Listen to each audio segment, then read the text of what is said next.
Alrighty then. I think we're recording here, here, and here. Check audio one more time.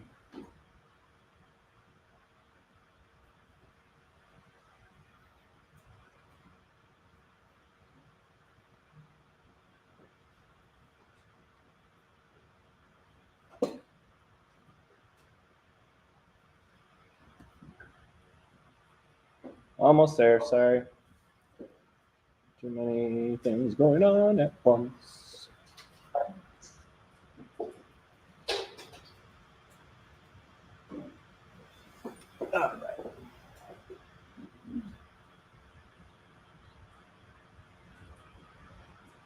And we're in. I'm hoping the microphone won't echo too badly.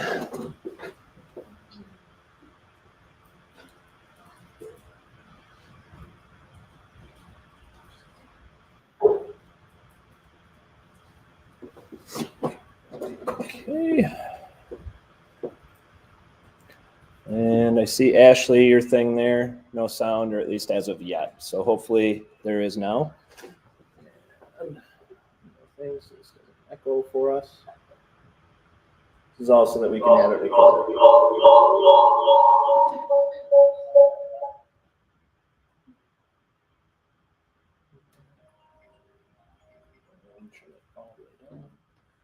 Try it again. Hello, hello.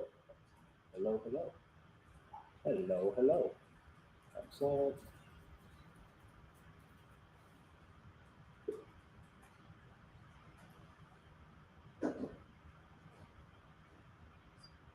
Okay.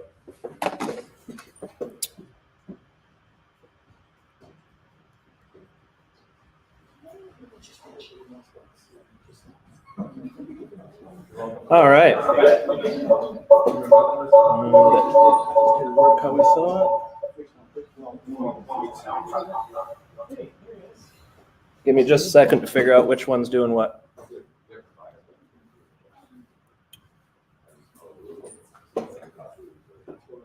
Mike. Is anybody on the Zoom in this room? Is your mic muted? If it's not, can you turn it off? And really, you don't need to be on Zoom except for her, I guess, if you're here. So let's see. I think we're good.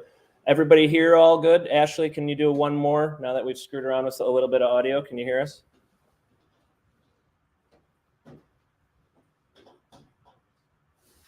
Yep, good to go. Awesome. Okay, so same as before. Certainly unmute or whatever if you have other questions, and we'll go from there. Let's see.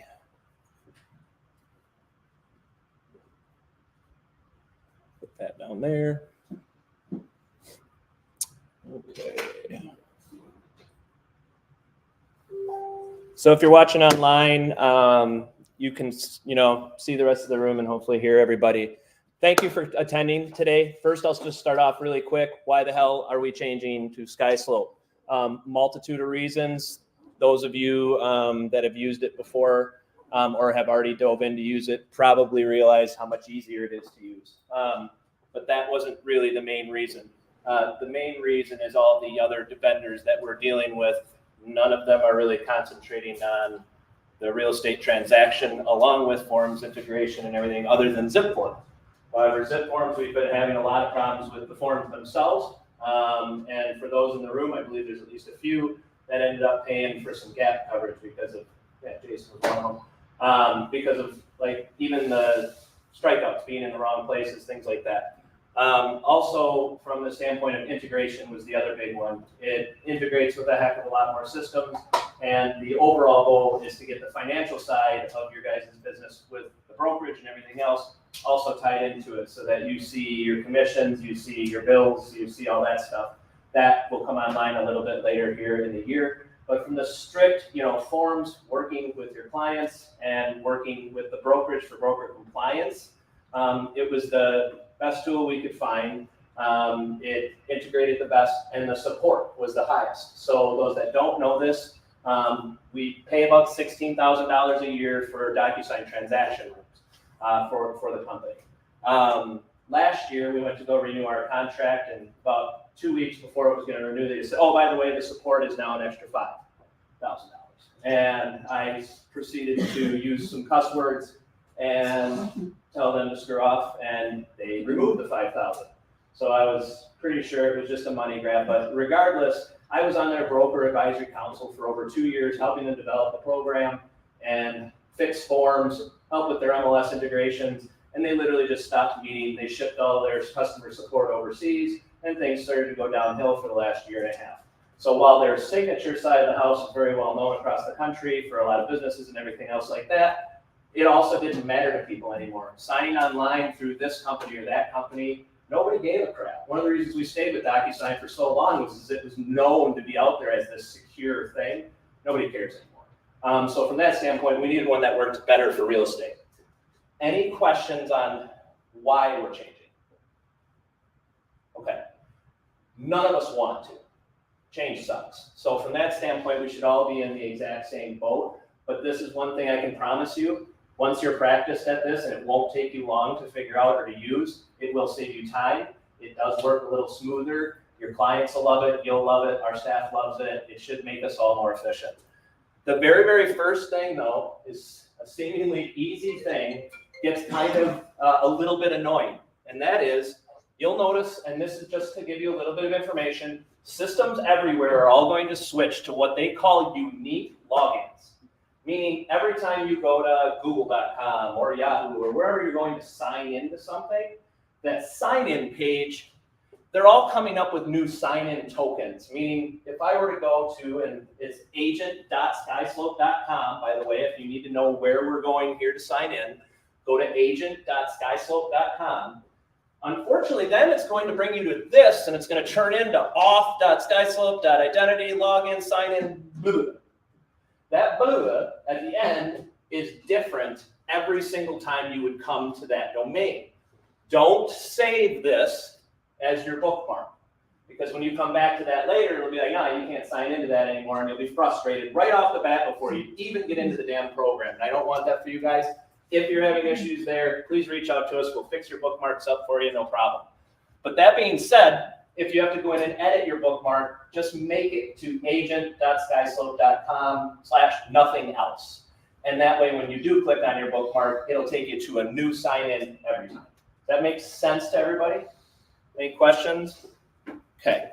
So once we're here, if you did not follow Anne's email that she sent out where it had a bunch of information on it or whatever, and you've never logged in, you can go ahead and hit forgot password, and it'll send you an email, and you can just reset and get in that way. The email that Anne sent, it just had some additional information that'll help you log in for the first time, like your NRDS number, your MLS ID number, some of those things. For today's class, we're certainly not going to take the time to go in and looking those up and showing people where to look those up. So if you get in and you haven't got that far yet, don't sweat it. Anything that you learned today and I keep going or whatever, just write it down, put it on your piece of paper, because Ann, myself, or Reagan are going to hit every single person up in this company in the next month and go, you feel good about this? Yes or no? And that'll be a perfect opportunity to say, I did, but when I was in the training, this sucked, I couldn't do this, I couldn't do that. And we'll square every single person away individually, but thank you guys for coming to some of these group ones. By the way, next Wednesday, up in Baraboo at 9:30 a.m. So if you need another opportunity to do in person, we'll also broadcast that one live. Not seeing anything on chat and everything. We're going to kind of get moving into the program here. Dan, where you said you can just pin the skyslope.com without anything after it, it automatically creates something after it. So how are you? Yeah, it does. So here's what I'll just show everybody really quick. So what I would do, like even if I had to bookmark this, so what I do is agent.skyslope.com. It's automatically going, like as Ellie just mentioned, it's going to do this. So here's what I would do. Bookmark it, and then go to that bookmark, wherever your bookmarks are. Or if you're using Chrome, you actually edit your bookmarks. Sorry, give me 2 seconds. But if you go into the settings, your little 3 bars, you should see a bookmarks and list. And then you can go in here and bookmarks manager, basically, right? This would have your umpteen million that are there. Find the one that's all screwed up like that, and then just edit it right there. And then now you can make it that https agent.skyslope.com and then just save it. That is literally the hardest part about setting this up, which is kind of funny. So I do just like that and hit save, and then now my bookmark will be working correctly, okay? If you need help with that, like I said, just reach out to us. All right, so once I'm signed in, then the one thing I am gonna notice or show you here is as it's logging in, you saw that GG thing? GG, you should be getting freaking royalties evidently every day.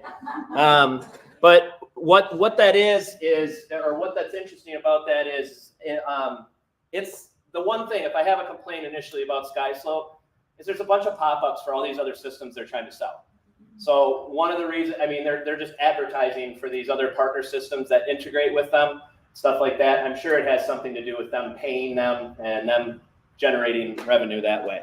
That being said, we have asked to have them turn some of them off, and we're going to continue to bitch and complain until they turn them all off. So how many people's screen looks like this?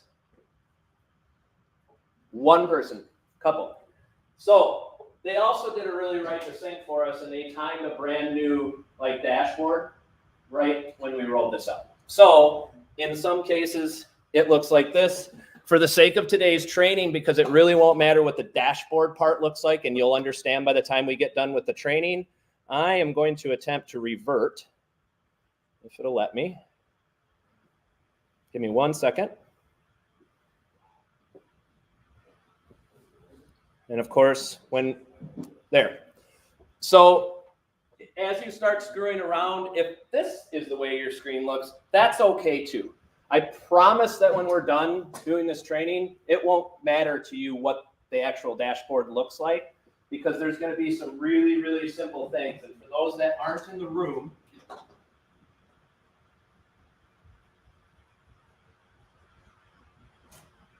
I'm doing this for the sake that everybody is in this room. You'll see this, and you'll hopefully just remember it.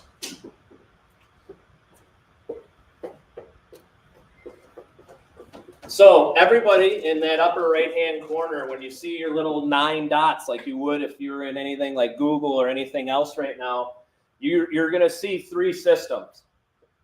Skyslope Forms, which is nothing more than Zipforms, right? It's going to be where your forms are. We're going to live in forms when we're playing back and forth with our clients.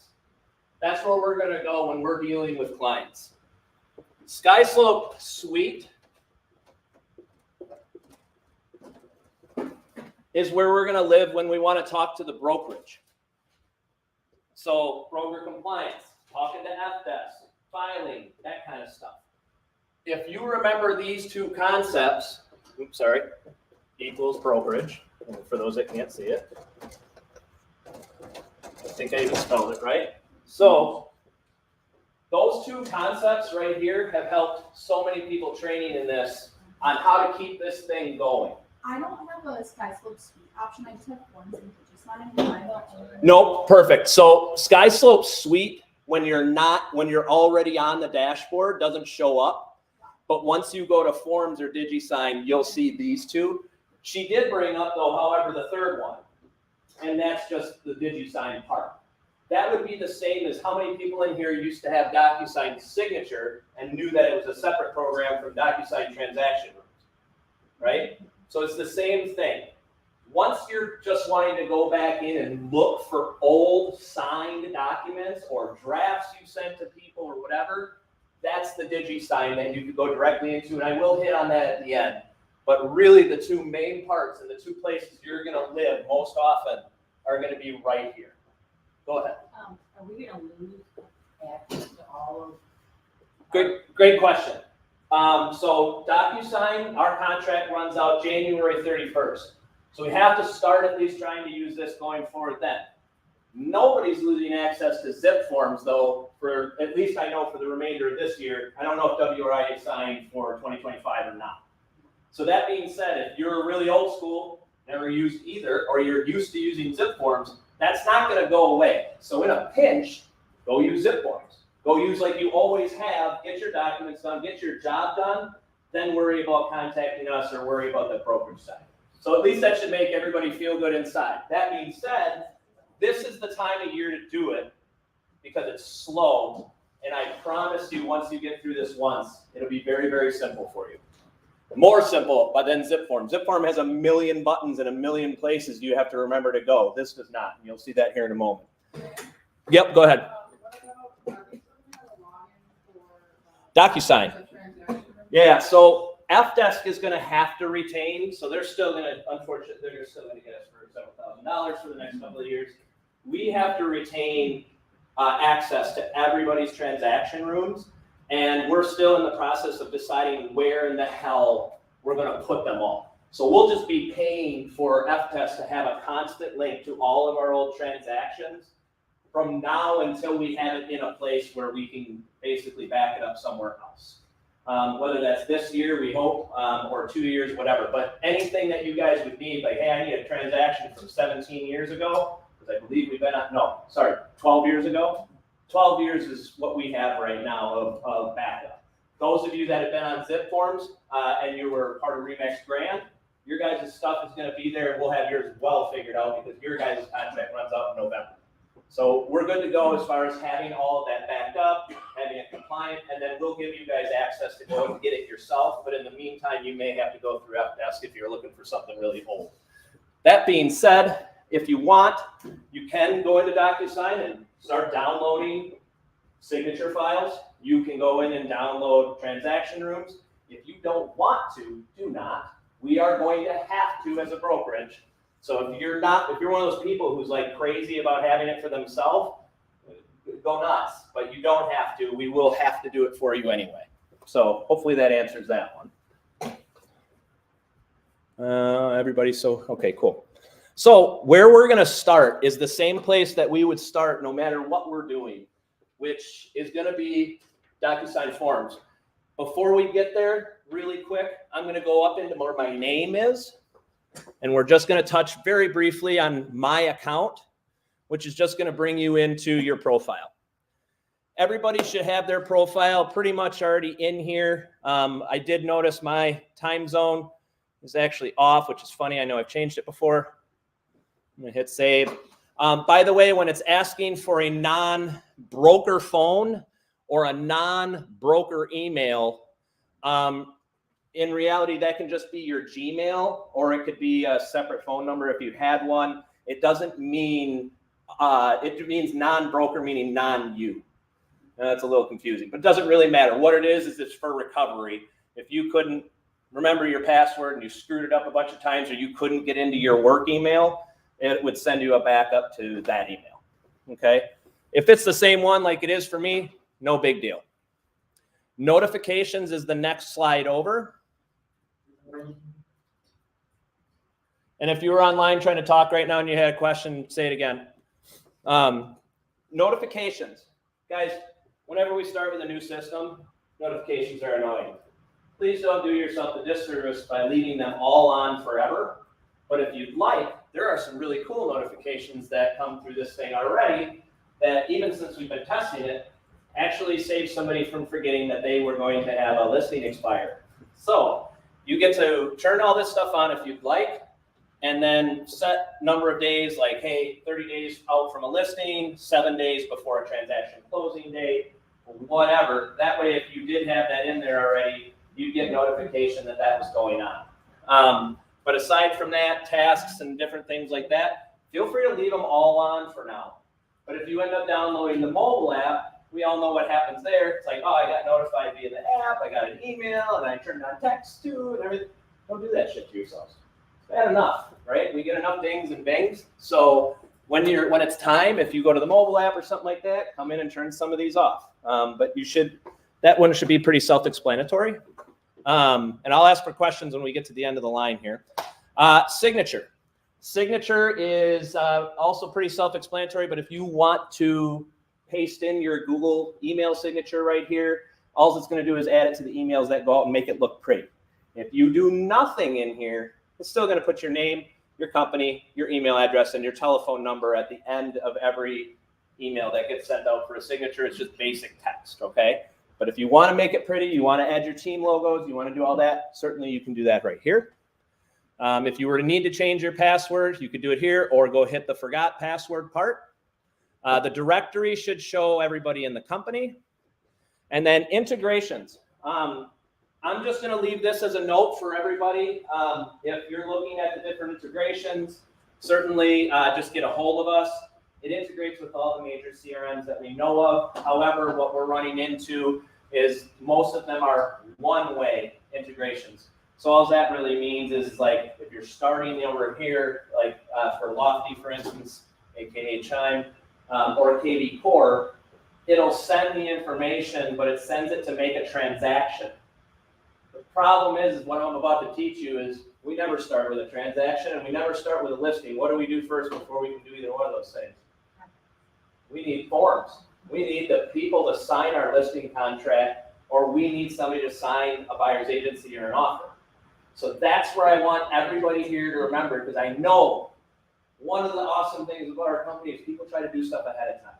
But they have transaction coordinators that are helping them out, and they want to get it done ahead of time. I want to be prepared.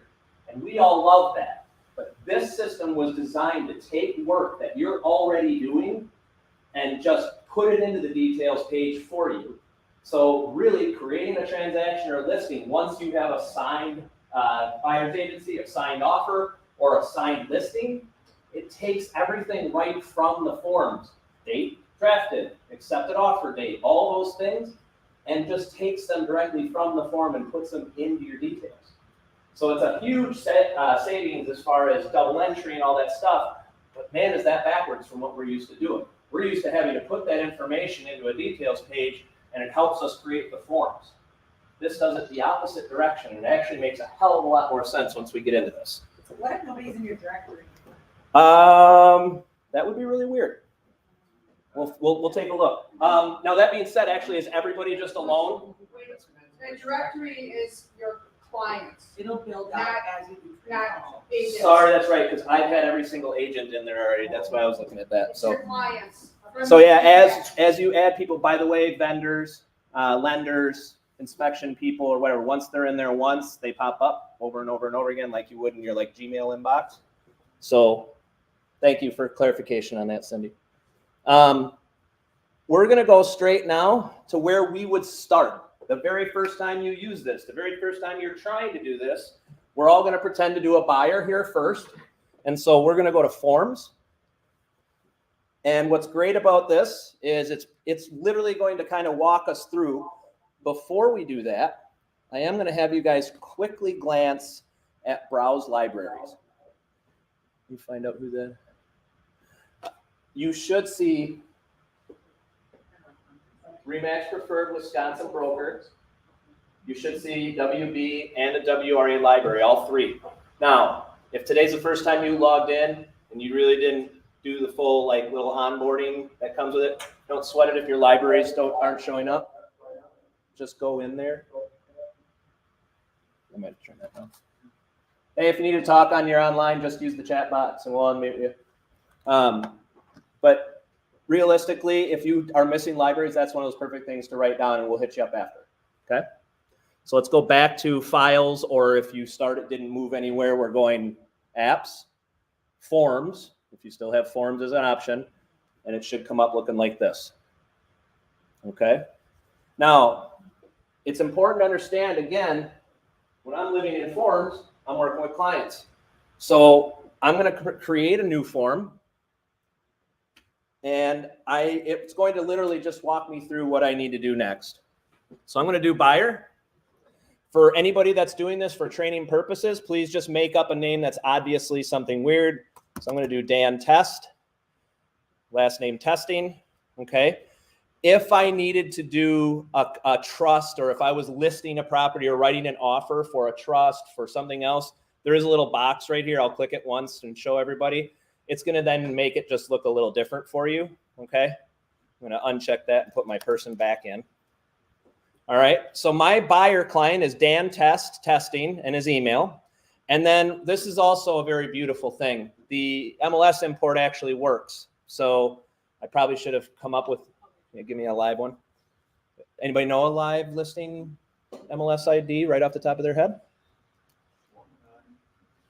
You got it? 1967 489. Okay. What's cool is now, granted, it doesn't have to be a live MLS number. So what we did figure out is if it's a past one and you just want to quickly and easily grab some of the stats and the address and whatever, you can actually put in an old one when we get to the listing side. But remember, we're doing a buyer side. So I'm going to go ahead and click import. And the reason I'm going to use that feature is because it's actually going to help us too with putting the listing agent into our file so that we can even just have them get a copy.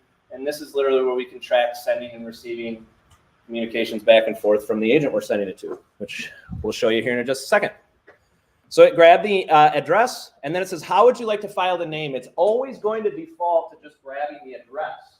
That being said, our staff would love it if you left the address. Don't switch to primary client. And I know what you're thinking, well, what if I don't have an address yet? And I'm just doing a buyer agency. Fine. That would be one of those instances where I'm just doing a buyer's agency. I don't know the address yet. That is okay. But if you do have an address, just go ahead and then, if most people, I'm going to train to just do it like this. I'd add their name and then what they are. You don't have to. If you just put the address, you're also going to be just fine. What you'll notice at the bottom here is because I chose buyer at the top, any of the templates that are buyer specific are going to be here and available for us. We will be able to constantly update these templates and change them. You're going to notice too, we're going to add in one that, just so that everybody knows too, called referral. So that'll be a template that you'll start to see too. All it is we're trying to work with Skyslope because they want you to put in like MLS numbers. Well, how the heck are you going to know if it's a California referral or something like that? So it does still have the ability for us to put in 11111 or NA or whatever if it's requiring some piece of information. But just so everybody knows, we're going to try and eliminate as many of those as possible. Nobody likes to have to take time to put in, fake email at gmail.com just so they can get through something. Anywho, I'm going to click residential offer to purchase, and then I'm going to hit create. Again, you're going to see a couple of these pop-ups. And when there is new features, when there is new updates in this system, that is one of the reasons we also really like it is as they're updating the system or whatever, their training and their support, which we'll talk about here in a minute, they have to pick up the phone within 15 minutes. You can chat with them online. You can call them. They'll walk you through anything, anytime you want. So if Ann's not available, Reagan's not available, I'm not available, and you're up shit creek, just remember help is right up at the top. And there's actual real people that are from here that you will understand, and they know the program that will be helping you. But this one's just talking about where the contacts are now that they moved. I'll say, And yep, they're open all hours, 24/7, which is also pretty sweet. Again, kind of annoyed, right? CISO's a cool program, but I really hate the advertising. That being said, it does go away and doesn't come back until you log in again. But so you'll see here now, it started what we call a forms file. These files are going to live indefinitely until you're done with your transaction. And I'll show you, we can archive them to get out of the way, but it really doesn't matter because every time we come back to forms, now this Gall Road dam testing, it's going to be the most recent one I worked on, so it'll be at the top. You can hit archive when you're all done, and I'll show you that here in a little bit. But for now, let's work across these, these top little menus. And we start in forms, there's then envelopes, there's then signed documents, and then file details. When we grab any one of these forms or multiple forms, I'm going to show both ways. The first one I'm going to do is I'm just going to grab one by clicking on it. I grabbed the offer, but it only grabbed the offer. So what I want to show everybody is I can start marking this up, and that's fine. Don't worry about it saying there's an outdated version. It's actually not, but all the docs are literally right now in the process of being re-uploaded because we all got brand new docs from the lawsuit stuff. But anyway, I can start putting in a date. I can start going in. Notice it does not fill in city, town, village, okay? That has to do with a records thing. We're still working to see if they could actually help us with that piece. If we put in the dollar amount, okay, it will fill that part in for us like normal. But what I wanted to show everybody here before I go too much further is I could just be right here at this point and go, all right, I got to go do something else. If I hit save and exit, it's going to take me back out, and you'll notice now I'm no longer in forms, but it created a draft envelope for me. So if I come back to that at any point in time, it's going to be right where I left it with every edit I made, regardless of what I edited. Okay. However, if I hit save and exit, and I went back to forms, and now I'm like, oh, well, I didn't want to just do an offer. I wanted to do an offer, a buyer's agency, and a wire fraud. I could have checked more at once, and I'm going to hit fill and send. But what I'm going to show you now is it still has everything I added to the first one, but watch. I'm going to hit save and exit. It created another envelope, all right, another draft. Now, that's okay because I could simply go in here and delete the first one, okay? Or I could come back to this one. It doesn't really matter which one I do because it's the one I actually hit send and it goes to the clients that's going to matter, all right? But for the sake of training, I wanted to show you guys. So this one has multiple. I'm going to go back. I'm going to delete that draft I just made. I'm going to go into that first one and show you if I had gotten here and I'm like, crap, I forgot to add my buyer's agency. Or more importantly, what else do I usually need? I need the real estate condition report from the other agent or from the MLS, which by the way, come March, the attached docs from our MLS are supposedly going to be available right here. So I'm going to show you the little button that took me a little while to find. Right down here in that lower left, add forms. So that's where I could add more documents. Go ahead. Good question. Ellie just texted that the link has been hacked. It's bad. It's really bad. Oh, you mean for the Zoom? Yeah. Got it. There's a few. Yeah. Tell everybody Where? it's because they were streaming it out. The link was streaming out. Oh, it was from YouTube. I'm confident of that.